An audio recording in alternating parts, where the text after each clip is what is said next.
हाय सभी को। दुनिया में कई ऐसे इन्वेंशंस हैं जो हम हर रोज देखते हैं, पर फिर भी उनके उद्देश्य को समझ नहीं पाते। फॉर एग्जाम्पल, रेलवे ट्रैक्स पर लगे पत्थर या किसी विमान की खिड़की का छेद। क्या आपको लगता है कि ये सब बेकार है? बिल्कुल नहीं। इस वीडियो को लास्ट तक देखिएगा। आज हम बहुत से राज खोलने वाले हैं, तो चलिए शुरू करते हैं।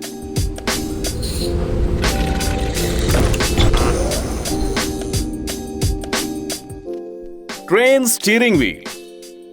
अगर आप एक ट्रेन ड्राइवर की केबिन देखेंगे तो आपको एक अजीब चीज दिखाई देगी, एक स्टीयरिंग व्हील। वैसे लॉजिकल लग सकता है क्योंकि कार्स और ट्रक के साथ साथ लगभग सारी गाड़ियों में स्टीयरिंग व्हील्स लगे ही होते हैं। हालांकि इस स्टीयरिंग व्हील्स का उद्देश्य काफी अलग होता है। जाहिर है, ट्रेन का ड्राइवर स्टीयरिंग व्हील से ट्रेन नहीं मोड़ सकता। इस लोकोमोटिव की आवाजाही पटरियों की दिशाओं पर निर्भर होती है। सच बात पता है क्या? इसे ट्रेन की स्पीड को कंट्रोल करने का इस्तेमाल किया जाता है। आप जितना इसे गाड़ी की दिशा में घुमाते हैं, ट्रेन उतनी तेज गति से चलती है। पर आप ना ऐसे स्टीयरिंग व्हील सारे लोकोमोटिव्स में नहीं देख सकते। अमेरिका में और आजकल की मॉडर्न ट्रेन्स में अब इन्हें इस्तेमाल नहीं किया जाता। पिछले कुछ दशकों में गति को नियंत्रित करने के लिए एक स्पेशल हैंडल का उपयोग किया जाता है, वैसे ही जैसे कार में एक हैंडल होता है। Stones along with the rail road tracks. बचपन से हम कई चीजों से घिरे होते हैं, पर हम कभी उनके असली मकसद के बारे में सवाल नहीं पूछते। फॉर एग्जाम्पल, आपने देखा होगा कि रेलवे ट्रैक्स के चारों ओर पत्थरों के ढेर होते हैं और ये ज्यादातर क्रश्ड होते हैं। आप ये किसी भी देश में देख सकते हैं, भले ही कोई भी मौसम या लैंडस्केप हो। ये बात साफ है कि उनका किसी न किसी प्रकार का उद्देश्य तो होता ही है। एक्चुअली सब सिंपल है, आपको बताता हूँ। रेलवे ट्रैक्स के बगल में जो छोटे छोटे पत्थर होते हैं ना, उन्हें बॉलेस्ट कहा जाता है। ये पत्थर सारे रेल मार्ग में इस्तेमाल होते हैं। बात यह है कि पटरियों को हर रोज काफी वजन झेलना पड़ता है और उनकी ताकत के बावजूद वो हर रोज चलती ट्रेन गर्मी और घर्षण की वजह से खराब हो सकती है। तो रेल मार्ग और उसके आसपास आने वाले दबाव को बांटने के लिए बॉलेस्ट बिछाए जाते हैं। और जैसा कि आपको पता होगा, जितना बड़ा प्रभाव क्षेत्र होगा उतना ही एक जगह पर दबाव जो है वो कम हो जाएगा। जाहिर है, कुछ टाइम बाद ये पत्थर टूट जाते हैं, इसलिए उनकी जगह नए पत्थर डाले जाते हैं। पर इतना ही नहीं है, बॉलेस्ट ट्रेन ट्रैक्स पर पड़े बर्फ और पानी भी अपने अंदर से निकाल देता है। नहीं तो ये रेलवे ट्रैक्स पर ही पड़े रहते और आवाजाही में थोड़ी बाधा डालते।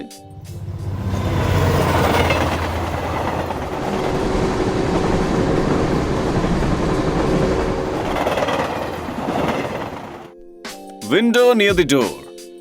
भैया, 20वीं सदी की शुरुआत में असामान्य दरवाजा किसी भी आम घर की दीवारों पर देखा जा सकता था। आमतौर पर ये घर के पीछे के दरवाजे पर होता था। और नहीं, ये एक मेल बॉक्स नहीं था जैसा कि आप सोच रहे होंगे। ये काफी सिंपल है। 100 सालों पहले हमारे पास अलग अलग तरह के डिलीवरी एप्स नहीं हुआ करते थे और ना ही कई प्रोडक्ट्स को चुनने के लिए सुपरमार्केट्स होते थे, है ना? एक्चुअली अमेरिका में सुपरमार्केट युद्ध के कुछ सालों बाद निर्मित होने लगे। उससे पहले पता क्या होता था? दूध की तरह खराब होने वाले खाद्य पदार्थ में कोई प्रिजर्वेटिव भी नहीं होते थे, इसलिए हमें हर रोज खरीदने पड़ते थे और कंज्यूम करने होते थे।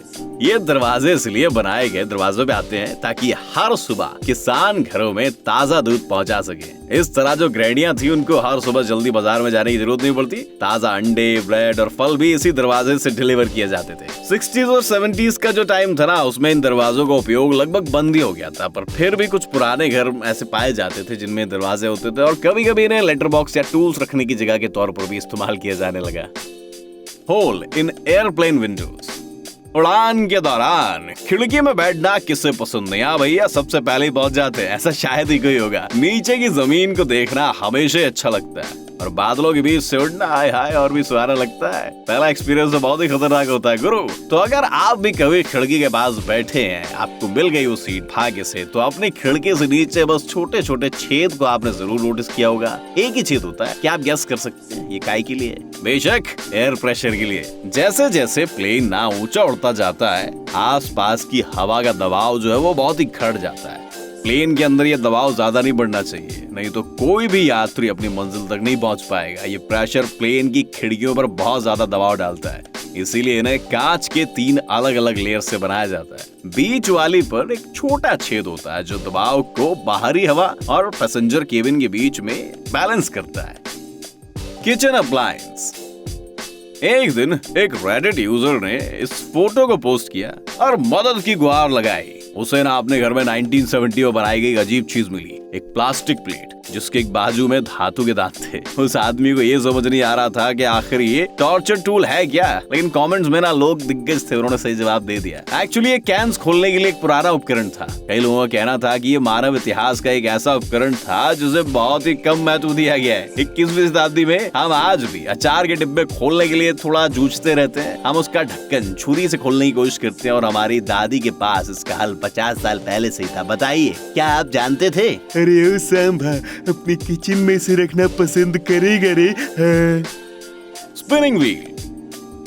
ये रही रेडिट पर पाई गई एक और दिलचस्प पहेली। एक यूजर ने एक बड़े से पहिए की फोटो पोस्ट करी जो स्थानीय बार मालिक को रेनोवेशन के समय उसके फर्श के नीचे मिली। पता चला कि भैया पिछले जमाने में उस चीज को रास्ते की गाड़ियों को मोड़ने के लिए बनाया जाता था। पिछली शताब्दी में यूरोप की सड़कों पर ऐसे उपकरण लगाए जाते थे क्योंकि सड़कें काफी छोटी होती थी और उस पर गाड़ियां मोड़ना काफी मुश्किल होता था। हालांकि आज भी ऐसे पहियों का इस्तेमाल किया जाता है, और ये सिर्फ एंटीक गाड़ियों के मालिकों द्वारा नहीं बल्कि महंगी चीजों के फैंस के द्वारा भी इसका इस्तेमाल किया जाता है। बहुत सी महंगी स्पोर्ट्स कार के मालिक इस तरह के प्लेटफॉर्म अपने गैरेज में लगवाते हैं ताकि उन्हें अगली बार घर छोड़ने के लिए गाड़ी रिजर्व ना लेनी पड़े। और आपने ऐसे स्पिनर्स कार शोज में भी देखे होंगे जहां पर दर्शक प्रोडक्ट्स को चारों ओर से देख सकते हैं। Serving tool set. ये गैस करने की कोशिश कीजिए कि इस टूल के साथ आप किस प्रकार का खाना खा सकते हो। हम आपको हिंट देते हैं, ये बनाना काफी आसान है पर खाने में और बर्तन से निकालने में थोड़ा सा मुश्किल होता है भैया। खैर, आपने गैस किया ही होगा। बेशक हम स्पैगेटी की बात कर रहे हैं। एक तरफ तो भैया ऐसे बनाने में ना बहुत कम टाइम लगता है, लेकिन इन्हें परोसने में ना हेकड़ी निकलती है। पिछली शताब्दी के अंत में कुछ लोगों ने एक स्पेशल टूल सेट बनाया जिसको पास्ता को प्लेट में डालना ना काफी आसान हो गया। इसके मॉडर्न वर्जन में एक नया टूल आया है। फॉर एग्जाम्पल, एक उपकरण जिससे आप स्पैगेटी को माप सकते हैं। आखिरकार अगर आप इसे सिर्फ अपनी आंखों से बांटेंगे तो या तो आपको थोड़ा ज्यादा मिलेगा या थोड़ा कम। पर अब स्पैगेटी के स्पाइरल चम्मच को ज्यादा परिचित टोंग्स के साथ बदल दिया गया है। स्लीव गार्टर्स।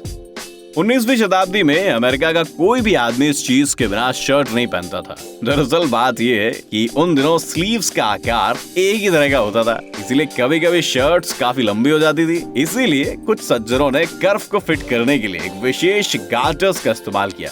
इन गार्टर्स की मदद से उनको ना एक बेहतरीन रूप भी मिलता था। आया स्टाइल। आजकल परिस्थिति थोड़ी बदल गई है, कोई भी अपने व्यक्तिगत रूप के अनुसार शर्ट खरीद सकता है भाई साहब, लेकिन गार्टर दोबारा ट्रेंडी हो रहे हैं। हालांकि कुछ लोगों में ये कभी भी फैशन से बाहर गए ही नहीं। फॉर एग्जाम्पल, जैज संगीतकार, कसिनो के कर्मचारी और बारटेंडर्स उनके स्लीव गार्टर्स के लिए जाने जाते हैं आज भी। उनके लिए सिर्फ स्टाइल का हिस्सा नहीं है बल्कि उनके काम की प्रक्रिया को सुविधाजनक बनाने वाली एक चीज है। Spring on the spoon. उन लोगों के लिए जो कॉकटेल्स के बारे में ज्यादा नहीं जानते, उन्हें ये उपकरण ऐसा लगेगा जैसे चम्मच पर कोई स्प्रिंग लगी हो। दरअसल इसे स्ट्रेनर कहते हैं और बारटेंडर्स इसे एक ग्लास में ड्रिंक या जूस डालते वक्त बड़े बर्फ के टुकड़े या फलों के टुकड़ों को फिल्टर करने के लिए इस्तेमाल करते हैं। वैसे ये मजेदार है, पर यूएस में भी ऐसे टूल्स इस्तेमाल किए जाते हैं। हालांकि वहाँ मार्गरीटा और कॉस्मोपॉलिटन नाम के कॉकटेल्स के बारे में किसी ने कभी नहीं सुना। वहाँ पर स्ट्रेनर का इस्तेमाल घर पर बनाई गई ड्रिंक्स के लिए और अंडे का पीला हिस्सा अलग करने के लिए इस्तेमाल किया जाता था। Power lines.